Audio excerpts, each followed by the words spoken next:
Have you ever read a book and wondered how different your life would have been if you had read it a few years earlier? Well, this is one of those books for me. It's a book that has changed the way I think, and I'm going to share lessons I learned from the book with you. And I'm talking about a book with the title, The Magic of Thinking Big. My name is Truus, and you are warmly welcome to this channel. Please subscribe to the channel if you haven't already. Smash the like button, and let's get into this book. Our first lesson from the book is to believe you can succeed, and you will. The author talks about how everybody wants success and everybody wants to enjoy the success this life can give them. Nobody likes crawling in mediocrity or thinking you are second class in life. And so he says that it is your belief. If you believe you can move mountains, then you can. If you believe you can't, then you cannot.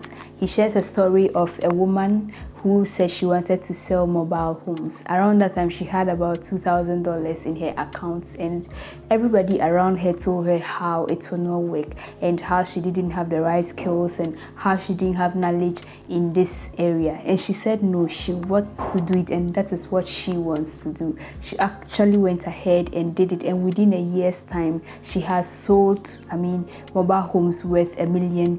And she told herself in the next year she will be doubling that. And so he spoke about how your belief shapes you, and most of the time we should always think about success and not failure. Always think that you are better than you actually think you are. Say those things to yourself. And that successful people are not supermen. They are people like us, but it's the way they believe and the way they think. Believe big and think big, and you will succeed in life. Our second lesson from the book is to cure yourself of the failure disease, and that is excuses. He talks about how most of us always find excuses in the things we are supposed to do, and most of the time we focus on either one or among four of these things. And one of them is some people find excuses that my health isn't good, so I'll not be able to do what I want to do or what I want to achieve. Others say I am either too young or I am either too old to pursue what I want to pursue. Others say that I don't have the brains to succeed. You only need brains to be able to succeed in these areas, and I think I don't have the brain. And lastly, others say my case is different. I attract only bad luck, so I cannot go ahead and pursue this dream. He says if you study the lives of successful people or successful businessmen and women, they are usually less inclined to make excuses about these things, but it's people who usually have no plans and no plan of getting anywhere that have a book full of excuses of why things will not work and so many reasons why things will not work. And so he says that if you actually want to succeed, one, you have to think big. You have to know that what really matters is not how much intelligence you are, but what you have. So it's not the size of your intelligence, but just using what you have. And he uses an example where most people usually say that knowledge is power, and he argues that knowledge is actually directly not power. It's a half-truth. Knowledge is potential power. It's what you use the knowledge for that can give you the power you want. And so it's not how much intelligence you are, but using what you have and letting go of excuses that stops you from achieving the things you want to achieve. And so the lesson to learn here is that never underestimate your intelligence and never overestimate the intelligence of others. Don't sell yourself short. Focus or concentrate on your assets, your talents, your superpowers, and you can actually achieve what you want to achieve. Our third lesson from this book is that build confidence and destroy fear. He says that fear is real. Yes, I'm sure you know that fear is real, and you have experienced fear in certain areas of your life or certain things you wanted to do but you have been fearful. And so he says that we shouldn't deny the fact that fear is real, and so accept that fear is real, and then now look at ways in which you'll be able to conquer fear or destroy fear or let go of fear. And so he says that fear is one of the enemies of success, and since it's one of the enemies of success, we want to find a way to conquer it very fast, because fear has made people to let go of opportunities. Fear has made people to close their mouths when they were supposed to speak, and so many opportunities got lost. And now we have to find a way to build confidence and let go of this fear. And so one way to prepare yourself and let go of fear is to condition yourself and your mind with the fact that fear is acquired and developed. Know that nobody was born with confidence.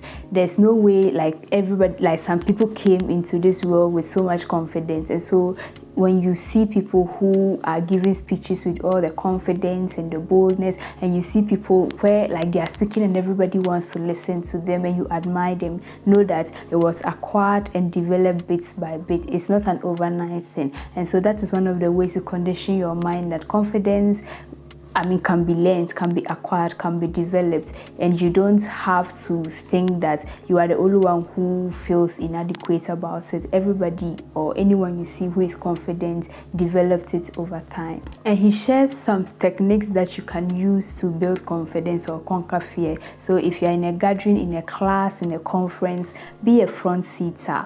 Always make eye contact, always wear a big smile, and it will show that you are confident, even if you are not confident inside. And if you keep practicing this day in and day out, then one day you will actually be confident. Our fourth lesson is to think big. He says when it comes to success, people are not measured in inches or pounds or by their college degrees or even their family background, but how big you think determines the kind of things you accomplish in life. And so you should always look at life or look at things in how, what they can be, how it can be in the future and not necessarily now. So visualize it. And he says visualization adds value to what you are thinking about. So visualize on that thing how the outcome can be, the end results of that thing, and not always focus on the present or the now. Number 5, you are what you think you are. He says to look important. It helps you think important and feel you are important. And the one rule you should always remember is that appearance talks. And so be sure that it says positive things about you and who you are. And since you are what you think you are, never leave home without feeling certain you look like the kind of person you want to be. Your appearance talks to you, but it also talks to others. It helps determine what others think of you. The point is, the better you are packaged, the more public acceptance you will receive. You owe it to others, but more important, you owe it to yourself to look your best. You are what you think you are. If your appearance makes you think you are inferior, you are inferior. If it makes you think small, you are small. Look your best and you will always think and act your best. Our next lesson is to manage your environment. He says our environment shapes us and makes us think the way we think we are. And that's all our habits stems from other people or people that have been around us or within our environment. And even little things like the way we cough, the way we hold cups, the way we eat, the way we drink, the way we laugh at people, the way we react to things, all stems from people amongst us. Like how the kind of music you even listen to, the kind of literature, the kind of school you attend are as a result of our environment and how people affect our lives. And most importantly, the size of your thinking, your goals, your attitudes, and even your personality is shaped by your environment or the kind of environment you live in. And so since our environment affects and shapes the way we think and do things, it means that as the months progresses, as the years progresses, you will change. But how you will change depends on your future environment and your mind food. What you feed your mind.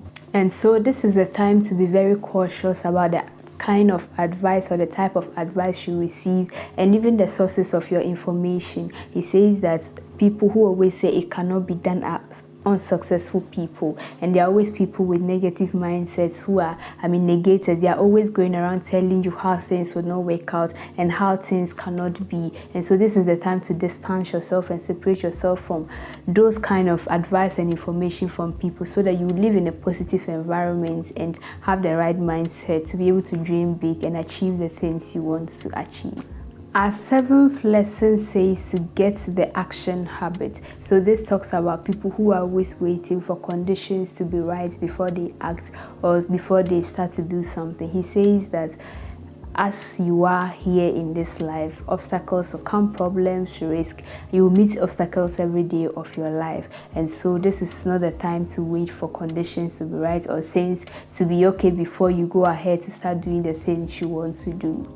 And so you're supposed to start doing the things you're supposed to do. You keep meeting the problems, but you'll be solving them as you go. He says that we can't buy an insurance policy for all our problems, and so it means that we have to stand and face them as time comes and as time goes. And so all the ideas you've been having in your head, this is the time to start implementing them. This is the time to start working on them and make sure they start manifesting.